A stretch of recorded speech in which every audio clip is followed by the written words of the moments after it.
Hi guys, I am Niharika, Company Secretary by profession. Today we are going to talk about the profile of Company Secretary.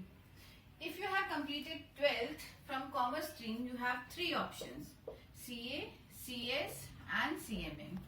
CA is the financial auditor of the company who looks after the finance of the company and does the auditing as well. Plus taxation भी CA करता है, tax, direct tax, indirect tax, ये सब कुछ CA देखता है. CMA, he works mainly in the manufacturing units, but he can work for the other companies also, and he does the costing part of the company. Then who is the CS? CS is the company secretary. He looks after the statute of the company. He does the statutory auditing also. Then what is the statute? Let's look into this.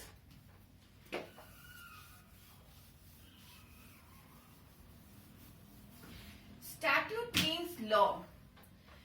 In India, law is abided in Indian Constitution. Indian Constitution में बहुत सारे laws लिखे गए हैं and it goes from Lok Sabha, Rajya Sabha and President. तब law बनता है and we abide by all the laws of the country.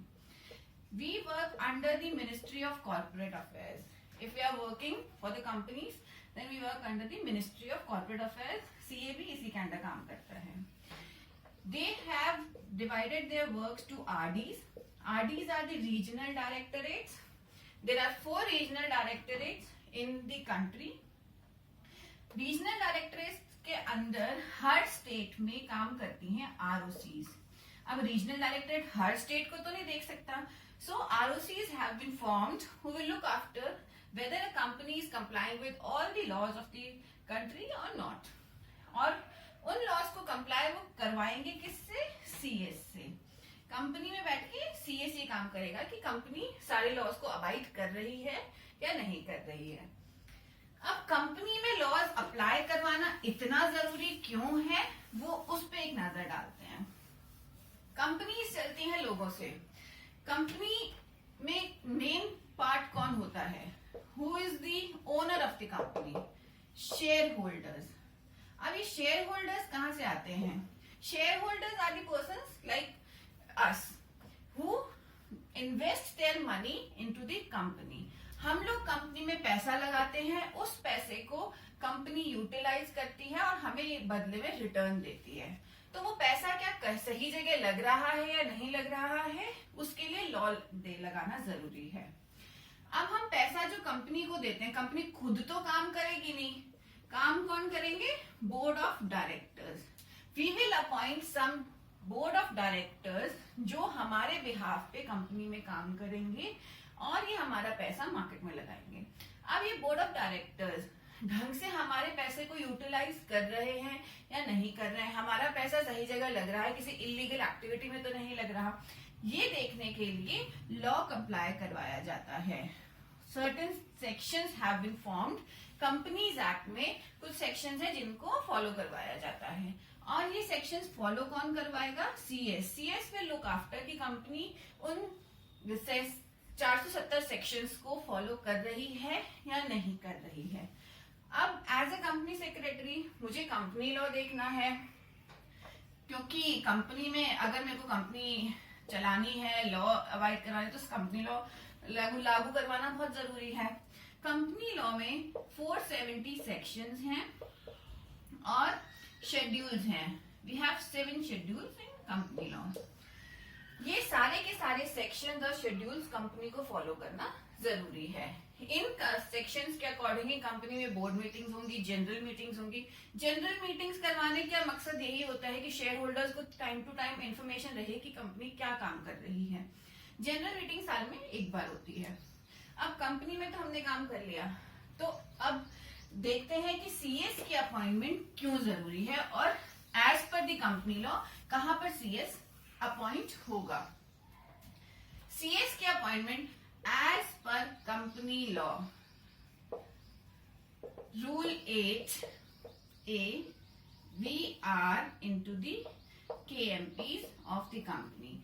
KMPs are the key managerial personnel. Key managerial personnel में आते हैं whole time directors, CEO, CFO and CS. Independent directors भी इसी में आते हैं, और सीएस। सीएस की अपॉइंटमेंट होती है अगर एक कंपनी की paid up share capital 10 crore और मोर है, तो आपको सीएस अपॉइंट करना जरूरी है। Earlier it was 5 crore, now it has been changed to 10 crore. तो यहाँ पर मेरी अपॉइंटमेंट होगी। What is paid up share capital? The share capital which we have invested और which has been paid by the share holders. तो अगर जहां पर किसी कंपनी की paid up share capital 10 crore से ज्यादा होगी तो मेरी अपॉइंटमेंट कंपलसरी है। सी, इसीलिए कंपनी सेक्रेटरी की जरूरत पड़ती है ताकि कंपनी लॉ को फॉलो करे। अब कंपनी में अगर हम काम करते हैं तो सिर्फ कंपनी लॉ तो फॉलो करवाना नहीं है, हमें और भी लॉज फॉलो करवाने हैं। अगर मेरी कंपनी में फॉरेन कंट्रीज का पैसा इन्वेस्टेड है तो फेमा कंप्लाई करवाना जरूरी है, फेरा कंप्लाई करवाना जरूरी है। अगर आईपीओ है, शेयर होल्डर ने पैसा लगाया, पब्लिक कंपनी है, पब्लिक लिस्टेड कंपनी है, आईपीओ आया है हमारा, आईसीडीआर गाइडलाइंस को इशू करवाना जरूरी है, एससीडीआर एक्ट लगेगा। और इसके अलावा आईपीआर इंटेलेक्चुअल प्रॉपर्टी राइट्स, अगर मेरी कंपनी ने कोई कॉपीराइट या ट्रेडमार्क ले रखा है तो उसके लिए आईपीआर एक्ट लगेगा। तो डिफरेंट काइंड ऑफ एक्ट्स हैं, आर्बिट्रेशन लगेगा, डिफरेंट काइंड ऑफ एक्ट है जो हम कंपनी में फुलफिल करवाते हैं, और ये हमारी ड्यूटी है देखना कि कंपनी सबको फॉलो कर रही है या नहीं कर रही है।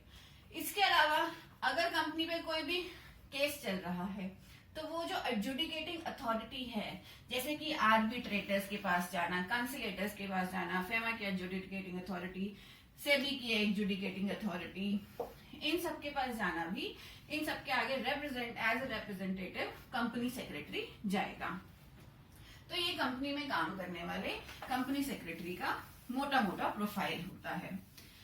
अगर मैं चाहती हूँ कि मैं कंपनी सेक्रेटरी करने के बाद कंपनी में काम नहीं करना चाहती किसी के under, then I can form my own firm as a PCS. I can work as a PCS.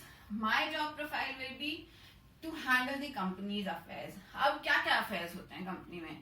Right from the beginning, creation of the company से लेकर वाइंडिंग अप तक का सारा काम पीसीएस करेगा। इसे कंपनी का जन्मदाता माना जाता है।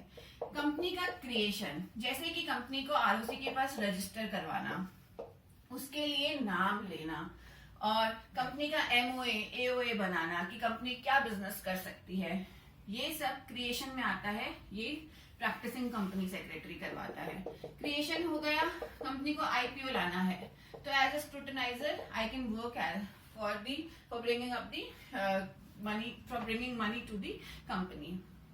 इसके अलावा मैं आईपीआर में भी काम कर सकती हूँ। आर्बिट्रेटर का काम, एडजुडिकेटिंग अथॉरिटीज के आगे रिप्रेजेंटेटिव का काम कर सकती हूँ एज अ लॉयर। जैसे हमारे lawyers supreme court, high court में रिप्रेजेंट होते हैं, हम इन अथॉरिटीज के सामने रिप्रेजेंट होते हैं, सेबी के सामने और आर्बिट्रेटर के सामने, कंज्यूमर कोर्ट के सामने। है रिप्रेजेंटेशन का काम पीसीएस करता है अगर किसी ने उसको कॉन्ट्रैक्ट दिया है तो। अब इसके अलावा टैक्सेशन का काम भी हम कर सकते हैं, both indirect tax and direct tax. GST पे काम कर सकते हैं। We have learn all the 5 heads of the direct taxation, तो हम डायरेक्ट टैक्सेशन पे भी काम कर सकते हैं। तो we have lot of things to do.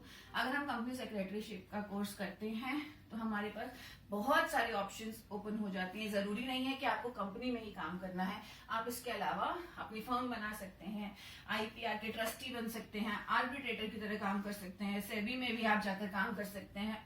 अगर आपको स्टॉक एक्सचेंजेस में काम करना है तो आप स्टॉक एक्सचेंजेस में जाकर भी काम कर सकते हैं। So you have lot of options open for you.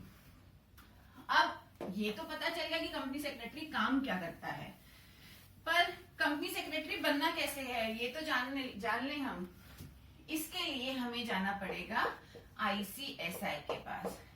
ICSI is institute of company secretaries of India, जो कि बना था, और इसके पास जाकर पहले होता था, अभी से पहले तक सीएस फाउंडेशन में एडमिशन डायरेक्ट मिल जाता था after completion of your 12th। आप चाहे किसी भी स्ट्रीम में 12th करें, आपको एडमिशन CS फाउंडेशन में मिल जाता था। इसके बाद आप आगे फर्दर प्रोसीड करते थे।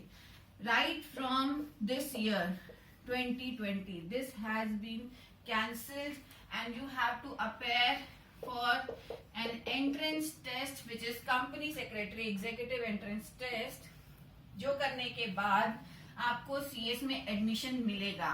फिर आप करेंगे CS executive, then CS final. CS EET में एंट्रेंस टेस्ट देने के लिए आपको कुछ पेपर्स पढ़ने पड़ेंगे। 4 पेपर्स हैं, उन चारों की प्रिपरेशन हम लोग करवा सकते हैं। If you want you can come to us and we will help you out in getting it through. इसके लिए इसके पेपर्स क्वार्टरली होते हैं, साल में 4 बार आप इस एंट्रेंस टेस्ट के लिए अपेयर हो सकते हैं। If you have completed this, there are 8 papers in CS executive, then you come to the final exam. After completing this, you have to complete 15 months training plus some short term trainings also. After completing that, you can apply with all the documents to the company secretary institute for getting the membership. After getting the membership, you can start your own work, जो भी आप करना चाहें। तो अगर आपको CS EET के बारे में इंफॉर्मेशन और चाहिए तो please contact us on the contact information given in after the slides, और हम आपको हेल्प करेंगे with the study materials also. Thank you so much. Niharika.